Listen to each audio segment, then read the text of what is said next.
नमस्कार दोस्तों, स्वागत है आपका मेरे YouTube चैनल देशभक्त पर। दोस्तों, आज की अपनी इस वीडियो में हम बात करेंगे कि रक्षाबंधन का त्यौहार आखिर क्यों मनाया जाता है और इसके पीछे क्या कारण है और क्या कहानी है। तो आप मेरे साथ आखिर तक बने रहिएगा। दोस्तों, रक्षाबंधन का त्यौहार भाई बहन के रिश्ते का त्यौहार होता है। भाई बहन के बीच जो एक रिश्ता होता है वो अलग ही होता है और उस रिश्ते को शब्दों में बयान नहीं किया जा सकता। भाई बहनों के साथ जो रिश्ते होते हैं वो अलग ही होते हैं और इनका अलग ही महत्व होता है, चाहे हम दुनिया के किसी भी भाग में चले जाएं। लेकिन जब बात आती है भारत देश की तो ये रिश्ते और भी ज़्यादा महत्वपूर्ण हो जाते हैं और इसी महत्वपूर्ण रिश्ते की वजह से इसे त्योहार के रूप में मनाते हैं। भाई बहन के रिश्ते को एक त्योहार के रूप में मनाया जाता है जिसे बोला जाता है रक्षाबंधन, और ये भाई बहनों के प्यार के लिए समर्पित होता है। दोस्तों, ये एक हिंदू त्योहार है जिसे पूरे भारत में और भारत के अलावा दूसरे देश जैसे नेपाल में भी मनाया जाता है, जो कि भाई बहन के रिश्ते को दर्शाता है। रक्षाबंधन का त्यौहार इसे पूर्णिमा के दिन मनाया जाता है, या ये कहें कि रक्षाबंधन उस दिन मनाया जाता है जब सावन महीने का अंत और भाद्रपद महीने की शुरुआत होने वाली होती है, तो उस दिन पूर्णिमा को रक्षाबंधन का त्यौहार मनाया जाता है और इस बार ये त्यौहार 3 अगस्त को मनाया जाएगा। दोस्तों, अगर आप मेरे चैनल पर पहली बार आए हैं तो मेरे चैनल को सब्सक्राइब करें और साथ में बने बेल आइकन को प्रेस करना ना भूलें और मेरे साथ आखिर तक बने रहें। तो दोस्तों, अब बात करते हैं कि रक्षाबंधन का क्या अर्थ होता है। तो दोस्तों, रक्षाबंधन जो है 2 शब्दों से मिलकर बना है, एक रक्षा और बंधन, जिसका अर्थ होता है कि एक ऐसी गांठ बांधी जाए जिसके साथ ये प्रण लिया जाए कि भाई हमेशा बहन की रक्षा करेगा और बहन हमेशा भाई की। दोस्तों, ये अर्थ होता है रक्षाबंधन का। अब ये बात करते हैं कि रक्षाबंधन के त्यौहार की हमारे देश में और इसके अलावा कहाँ क्या महत्व है। तो दोस्तों, अगर बात करें हिंदू धर्म की तो इसे सिर्फ हिंदू धर्म में उत्तर और पश्चिमी भाग में मनाया जाता है। जैसे नेपाल, पाकिस्तान और मॉरिशस देश में भी रक्षाबंधन का त्यौहार मनाया जाता है।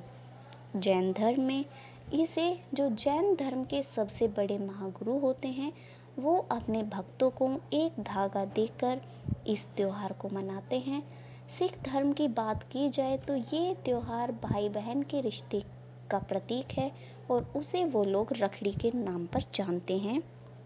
तो दोस्तों, अब बात आती है कि रक्षाबंधन की शुरुआत कैसे हुई और इसके पीछे क्या कहानी है और क्या कारण है। तो आइए हम आपको बताते हैं कि रक्षाबंधन मनाने के पीछे क्या कारण है और क्या कहानी है।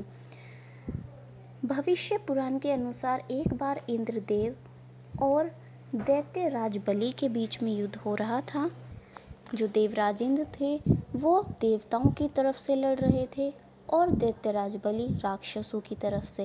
ये युद्ध बहुत दिन तक चलता रहा, लेकिन एक बार लगा कि इंद्रदेव हारते जा रहे हैं, तो उस टाइम उनकी पत्नी देवी साची भगवान विष्णु के पास गई और देवी साची को देखकर भगवान विष्णु ने उन्हें एक सूत का धागा दिया। उस सूत के धागे को लेकर वो अपने पति इंद्रदेव के पास आई और उनकी कलाई में बांध दिया। लेकिन उस सूत के धागे से कुछ भी कहें, ये चमत्कार हुआ कि उस युद्ध में देवराज इंद्र की जीत हुई।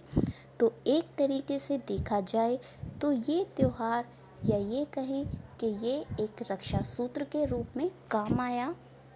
उसके बाद दूसरी कथा के अनुसार ये त्योहार मना था महाराजा बलि और देवी लक्ष्मी के बीच में। भगवत पुराण और विष्णु पुराण के अनुसार जब भगवान विष्णु ने राजा बलि से 3 पग जमीन मांगी थी, तो एक पग में उन्होंने पूरा पृथ्वी लोक, दूसरे में आकाश लोक या स्वर्ग लोक ले लिया था। तीसरा पग रखने के लिए जगह नहीं बची, तो उस समय राजा बलि ने अपना सिर उनके आगे नतमस्तक कर दिया।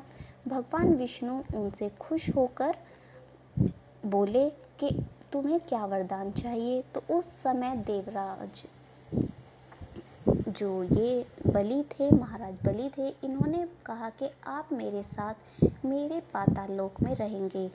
तो उस समय 4 महीने के लिए भगवान विष्णु पाताल लोक में रहने के लिए चले जाते हैं राजा बलि के साथ। तो इसी बात को लेकर भगवान जब विष्णु अपने वैकुंठ नहीं लौटे तो देवी लक्ष्मी ने एक युक्ति लगाई और वो राजा बलि के यहाँ पर एक बहुत ही बूढ़ी औरत बनकर गई और उनसे भिक्षा मांगी। तो राजा बलि ने उन्हें अपनी बहन बना लिया। उस समय देवी लक्ष्मी ने उनके हाथ में एक धागा बांधा, या ये कहीं राखी बांधी। तो राजा बलि ने उनसे कहा कि बताओ तुम्हें क्या गिफ्ट चाहिए या वरदान चाहिए। तो देवी लक्ष्मी ने कहा कि आप मेरे साथ भगवान विष्णु को जाने की आज्ञा दें।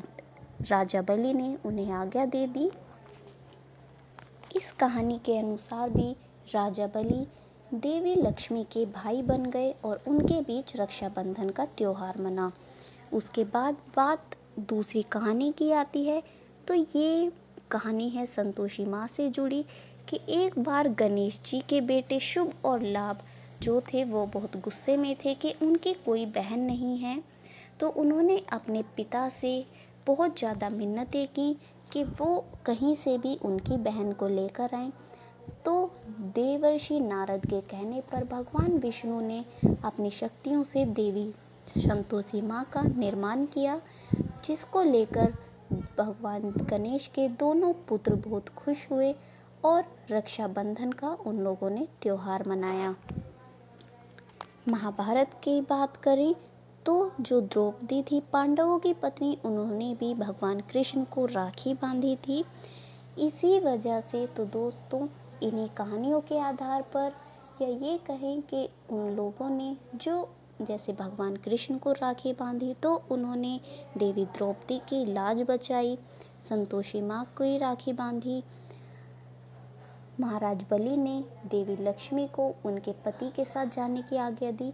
तो इसी के साथ ये माना जाता है कि भाई हमेशा अपनी बहन की रक्षा करने का प्रण लेता है और इन्हीं कहानियों की मान्यता के अनुसार रक्षाबंधन का त्योहार मनाया जाता है।